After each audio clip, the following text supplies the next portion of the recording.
Welcome back to nation news live. ഞാൻ മിഥുൻ ദാമോദരൻ.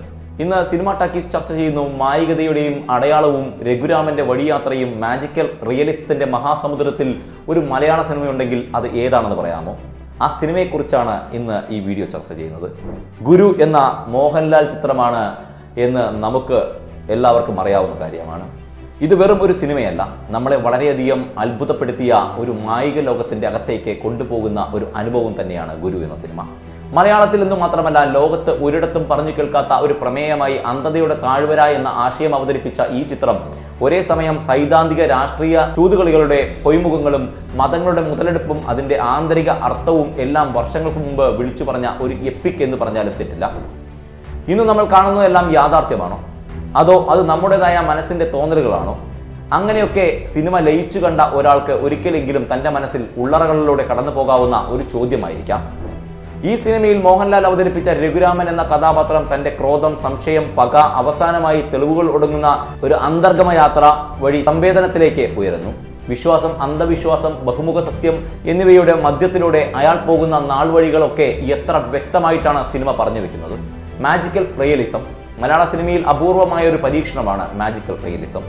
അങ്ങനെ നോക്കുമ്പോൾ തീർച്ചയായും ഗുരു മലയാള സിനിമയിൽ മാജിക്കൽ റിയലിസത്തിന്റെ ഏറ്റവും വലിയ ഒരു ഉദാഹരണം തന്നെയാണ്. ഇന്നത്തെ കാലത്തേക്ക് ചൂണ്ടുന്ന പല ദൃശ്യങ്ങളും അടിയന്തരമായി അന്ധമായ ഒരു സമൂഹത്തിലേക്കുള്ള കടക്കൽ, വെളിച്ചം കാണുന്നതിന്റെ ആനന്ദം, സത്യത്തിനു വേണ്ടിയുള്ള തിരച്ചിൽ, ഇങ്ങനെ ഓരോന്നും സിനിമയുടെ ഓരോ ഘട്ടവും നാം സ്വയം ചിന്തിക്കാൻ തുടങ്ങും. ഇന്നത്തെ കാലത്തിന്റെ ആധുനിക പ്രസക്തി, ഇന്നത്തെ സാമൂഹിക മതപരമായ പ്രശ്നങ്ങളെ അനാവരണം ചെയ്യുന്ന ചിന്താഗതികൾ ഗുരുവിൽ നിലകൊള്ളുന്നു. വഞ്ചന കൊണ്ട് നിറഞ്ഞ ഈ കാലഘട്ടത്തിന്റെ അന്ധത, അതിന്റെ ആധുനിക രൂപങ്ങളും തിരിച്ചറിയാൻ ഇന്നത്തെ തലമുറ ഈ സിനിമ വീണ്ടും ഒന്ന് കാണേണ്ടത് അനിവാര്യം തന്നെയാണ്. ഇങ്ങനൊരു ആശയം അത് എടുത്തുവെച്ച രീതി രാജീവ് അഞ്ചൽ എന്ന സംവിധായകൻ ഒരു മാസ്റ്റർ ക്രാഫ്റ്റ്മാൻ ആണെന്ന് തെളിയിക്കുന്നു. ഒരു പക്ഷേ ഈ സിനിമ പ്രതീക്ഷിച്ച രീതിയിൽ വിജയമാവാഞ്ഞത് ആവും അദ്ദേഹം ഈ രംഗത്ത് നിന്ന് ഇതുപോലെയുള്ള പരീക്ഷണങ്ങൾക്ക് മുതിരാതെ പിൻവാങ്ങിയത്. അന്ധരുടെ താഴ്വരയിൽ സ്വയം കണ്ടെത്തുന്ന ഒരു മനുഷ്യന്റെ കഥ പറയുന്ന H.G. വെൽസന്റെ the country of the blind എന്ന ചെറുകഥയുടെ ആശയമാണ് രാജീവ് അഞ്ചൽ ഗുരു എന്ന തന്റെ ഡ്രീം പ്രൊജക്റ്റാക്കി മാറ്റിയത്. കോളേജ് വിദ്യാഭ്യാസ കാലത്താണ് അഞ്ചൽ ആദ്യമായി ഈ പുസ്തകം വായിച്ചത്. അതിലെ കഥയും അവരുടെ താഴ്വരയുടെ വിവരണവും അദ്ദേഹത്തെ അത്ഭുതപ്പെടുത്തിയേക്കാം. ആത്മാവിനെ കീഴടക്കുന്ന ഇരുട്ട് എന്ന മനുഷ്യാവസ്ഥയെ ചിത്രീകരിക്കാൻ അദ്ദേഹം ചിത്രത്തിൽ വെൽസിയൻ പ്രയോഗം ഉപയോഗിച്ചു. തിരുവനന്തപുരത്തെ പോത്തങ്കോട് ശാന്തിഗിരി ആശ്രമത്തിന്റെ സ്ഥാപനമായ ആത്മീയ നേതാവായ കരുണാകര ഗുരുവിന്റെ ശിഷ്യനാണ് അഞ്ചൽ. ഈ സിനിമ സംഭവിക്കുന്ന 7 വർഷം മുമ്പ് ഗുരുവിനെ കണ്ടുമുട്ടിയപ്പോഴാണ് ചിത്രത്തിന്റെ ആശയം മുളപൊട്ടിയതത്രേ. ഗുരുവിനെ അടിസ്ഥാനമാക്കിയിട്ടുള്ളതാണ് ഈ ചിത്രമത്രേ.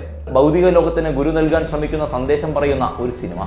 അഞ്ചൽ ഉൾപ്പെടെ ശാന്തിഗിരി ആശ്രമത്തിലെ 60 ശിഷ്യന്മാരാണ് ചിത്രത്തിലെ ഫണ്ട് സ്വരൂപിച്ചതത്രേ. 3 കോടി രൂപയുടെ നിർമ്മാണ ചെലവിലാണ് ചിത്രം നിർമ്മിച്ചത്. CG രാജേന്ദ്രബാബുവാണ് ഇതിന്റെ തിരക്കഥ ഒരുക്കിയത്. അദ്ദേഹം എന്താണ് വേറെയൊന്നും എഴുതാതെ പോയത് എന്ന് ഇന്നും മനസ്സിലാവുന്നില്ല. തമിഴ്നാട്ടിലെ ഏർക്കാടിനടുത്തുള്ള ഉപേക്ഷിക്കപ്പെട്ട ഒരു മാഗ്നൈറ്റ് ഖനിയിലും പരിസരത്തുമാണ് രാജീവ് തന്റെ സ്വപ്നഭൂമി പൂർണ്ണമായും ചിത്രീകരിച്ചത്. ഗുരു സിനിമയിലും ഉപരിദീപ്തമായ ആത്മാന്വേഷണമാണ്. അതിന് ജീവൻ നൽകിയ രഘുരാമനെ വീണ്ടും തിയേറ്ററിൽ വരവേൽക്കാൻ നമുക്ക് ഒരുമിച്ച് ആഗ്രഹിക്കാം. കാരണം നമ്മുടെ പുതുതലമുറകളുടെ കണ്ണുകൾ തുറക്കാൻ ഈ ചിത്രം ഒരു കാരണമായെങ്കിലും. റീ റിലീസിനായി ഒരുപാട് മോഹൻലാൽ സിനിമകൾ ഒരുങ്ങുമ്പോൾ ഗുരു പോലൊരു സിനിമ സാങ്കേതികമായ നവീകരണത്തോടെ 4K ഫോർമാറ്റിൽ വീണ്ടും തിയേറ്ററിൽ കാണാൻ കഴിയുന്നത് ഒരു തലമുറയുടെ കാഴ്ചപ്പാടിനെ മാറ്റാൻ സാധ്യതയുള്ള ഒരു കാര്യമല്ലേ? ആഗ്രഹിച്ചുകൊണ്ട് ഗുരു സിനിമ 4Kയിലേക്ക് എത്തുമെന്ന പ്രതീക്ഷയോടെ നിർത്തുന്നു. നന്ദി, നമസ്കാരം.